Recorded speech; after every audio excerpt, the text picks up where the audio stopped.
granniopteryx, she knows the truth, she's linking every link. Hello, I mentioned the movie Citizen Vigilante in my last video, and one of the comments underneath was a suggestion that I might talk about that film. So yeah, I thought that was a good idea too. So that's what I'm going to be doing here. Now, spoiler alert, I'm going to be talking about the film. I'm not going to be missing bits out. So if you don't want to hear about things that happen in the film, then this isn't the video for you. On the other hand, I'm not going to give anything away because there is nothing to give away. It's a thoroughly predictable piece of writing, and there's no tension in there. There's no will he, won't he. You know what he's going to do. You know how it's going to end. And yeah, within a couple of parameters, neither of which most people would really care about. So I'm not going to be wrecking anything by telling you that the butler did it or whatever. You know who done it right from the start. So there's nothing to give away. So even if you haven't seen the film, me talking about it, all that will do will perhaps colour your perception of the film, but it certainly won't spoil any particular plot line for you. Right, so that's the first thing. So I'll give you a vague shape of the film. It's sort of like a cross between Death Wish and Les Miserables. Death Wish being the film in which Charles Bronson, as Paul Kersey, goes round killing the bad guys. And Les Miserables, you know, Jean Valjean was just being chased by this, what was his name? Javert, the inspector, who wasn't a bad guy, but who was upholding the law. And Jean Valjean was breaking the law. And in Les Miserables, spoiler alert, Javert, at the end, when he realises that he cannot arrest Jean Valjean, he ends up jumping off a bridge because he couldn't not do his job, and he couldn't do his job, if you see what I mean. So there's this Death Wish thing, and there's this Les Miserables thing, and there's also, there are a few of those. There's a film called Last Man on Earth, which was made, I think, in either the 50s or the 60s. It had Vincent Price starring, and it was remade as Amiga Man with Charlton Heston in the 70s. So, but we know about these films. They are a genre, a single man who has taken it upon himself for one reason or another to dispatch bad guys one after the other. Now, in this case, we have Michael Sanders, who is the very wealthy child of a distant and now dead father, who's inherited the father's vast estates, and he ends up being stalked by an Interpol inspector called Henri, and I didn't know Interpol did that sort of thing. I don't think they do. As far as I know of Interpol, it's sort of like a central filing system. But it's useful in this respect because Interpol is all over. I think it's all over the world, certainly all over Europe. So you don't know what country Henri is working in. The difference between this film, Citizen Vigilante, and, for instance, RoboCop or or Les Miserables, come to that, is that the main character appears to have his personal reasons for doing what he's doing. In the Death Wish film, for instance, Paul Kersey, the hero, anti-hero of this, his wife is killed by thugs and his daughter is violated in such a way that her mind has snapped, and Bronson finds himself without a family anymore, and he wants to revenge himself. In Les Miserables, Jean Valjean is sort of forced into a life of crime just to feed his family. We all know what happened to RoboCop. But this character here in Citizen Vigilante is a psychopath. There is absolutely nothing sympathetic about him at all. He's very cold. He is completely detached from the rest of the world. He's very straightforward about his aims, whatever they are, like evicting non-paying renters of some of his flats, or getting rid of people he sees as guilty, but not only people he sees as guilty. For instance, there's one situation where he comes upon a group of young tearaways, 2 boys and a girl. Is it 2 boys and a girl? Yeah. And they are bullying a kid in the park. And Sanders goes for them. He knocks the boys to the ground and then stamps on their wrists. So you got the impression he's probably broken their wrists and given them some permanent damage probably. But the girl not. The girl has run away. You never see him beating up a girl. So, because the script writers realise if he landed a punch or broke the wrist of a girl, that would really put people off him. On the other hand, the 2 boys that he takes on and beats up, relatively speaking, his strength, he's a very tall, well-built and toned man. He was in the army apparently, and he's kept up all his weightlifting and that sort of thing. Relatively speaking, there's not much difference between the girl and the 2 friends she has, the 2 thugs, because he is so much stronger than any of them. So it was a bit of a cop-out on the part of the script writers for that, but they obviously thought that showing him in a fist fight with a girl wasn't going to wash too well with the sympathy of the audience. But then, on the other hand, there's another situation where he runs a motorist off the road simply to prove a point. And he doesn't even prove the point properly. You don't know why he did it, because what happens is he's not only dealing with the thugs, he's dealing with the lenient judges that let these people walk free as well. So he abducts one of these lenient judges, injecting him with heroin to disable him. So the judge is in something of a heroin haze when he's sitting in the car, and our psychopathic star of this show, played by an actor rejoicing in the name of Armie Hammer, which you couldn't make that one up, could you?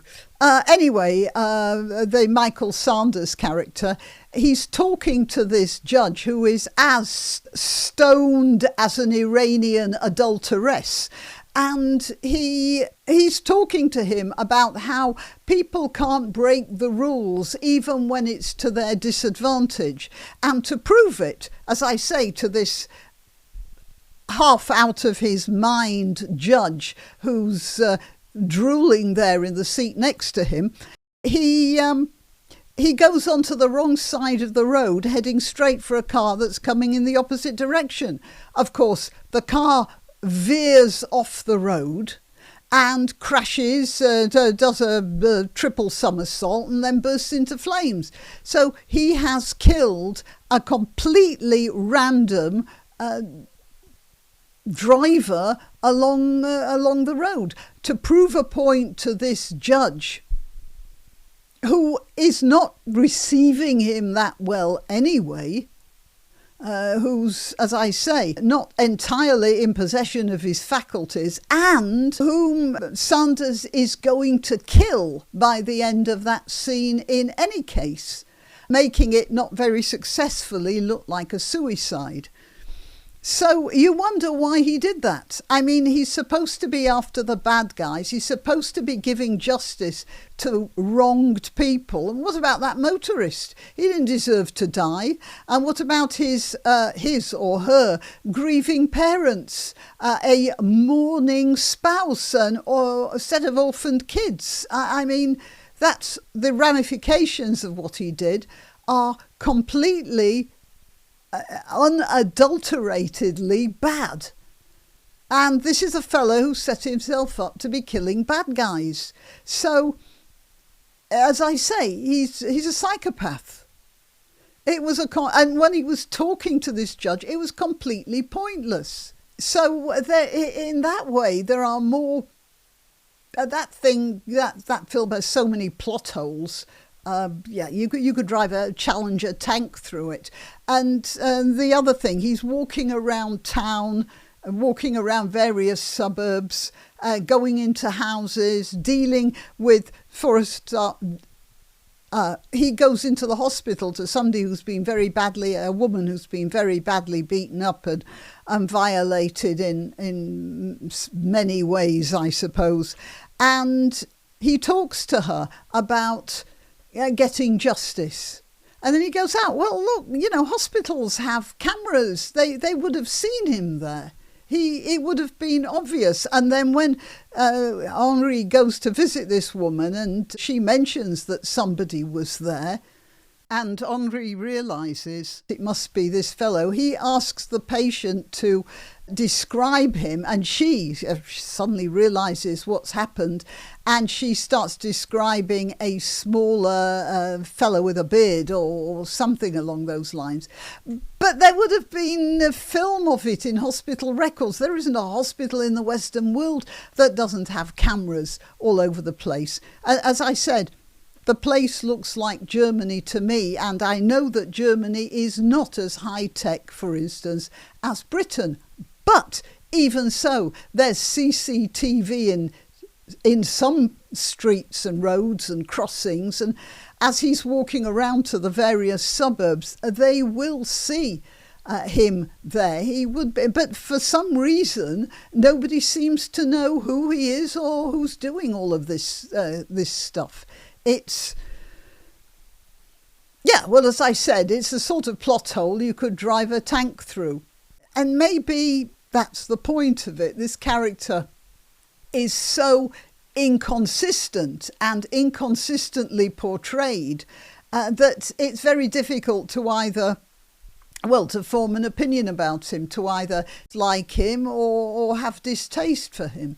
Personally, I do have a lot of distaste for this character. What else? What else was there? Let's see. What do I have in my notes here about him? No, I think I've picked up all the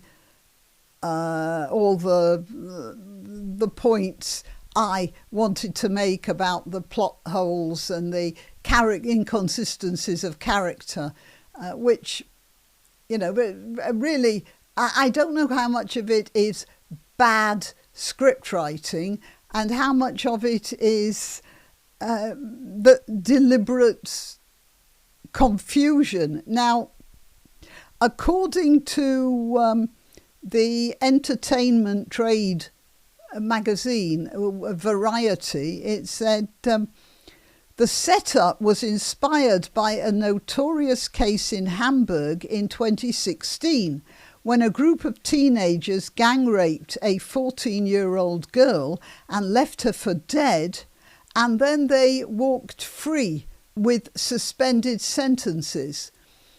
And apparently, that was what inspired the plot of this story. Now, but it's not the first. In the 1970s,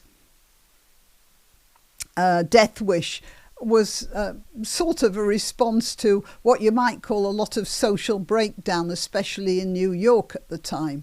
There was talk about having Death Wish banned in the 1970s. But it wasn't banned, whereas in this case it was banned. Oh, not really banned. What they did was they wouldn't give it, in Germany, they wouldn't give it an age rating. And if it didn't have an age rating, it couldn't be played in cinemas. And it couldn't be sold in the sort of shops that sell videos and films and that sort of thing. That extended all the way to all the rest of Europe following suit. So how do I know about it? Well, as most of you do know, it's because Elon Musk then said, all right, if it's not going to be shown in the conventional way, I'm putting it out on X. And of course, he put it out for 2 days, but what happened was that different people have obviously downloaded it. So even if Elon Musk took his version up, there'd be other people who would have their versions of it still live, I think. So that's just going to be circulating now, which is, I suppose, what Elon Musk wanted in the first place. And to go back to Death Wish, did that cause a whole lot of copycat murders? Well, apparently not.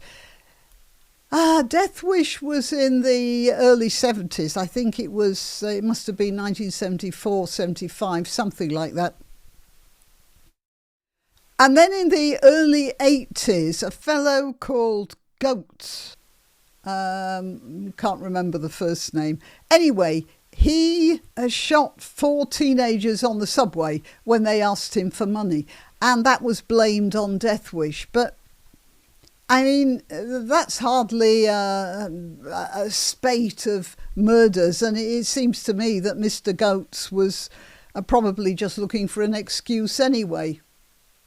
One incident in 10 years is hardly what I'd call whipping up a whole lot of vigilante copycats.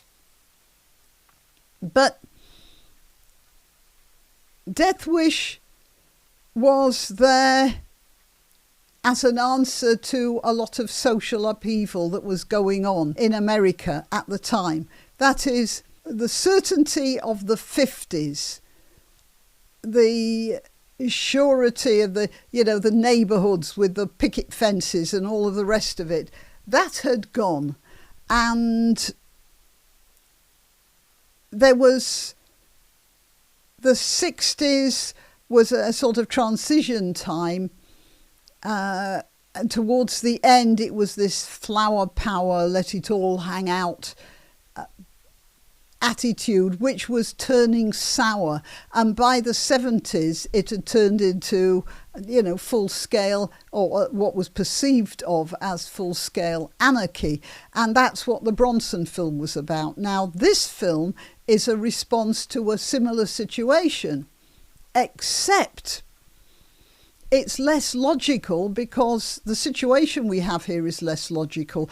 In America, the situation that caused Death Wish to be made, it was native people, Americans, shooting or maiming other Americans. And there's not much you can do about that because these people are our own. They were part of the family. They weren't very nice parts of the family, but they were parts of our homegrown society. RoboCop is a similar sort of thing. They're homegrown evildoers.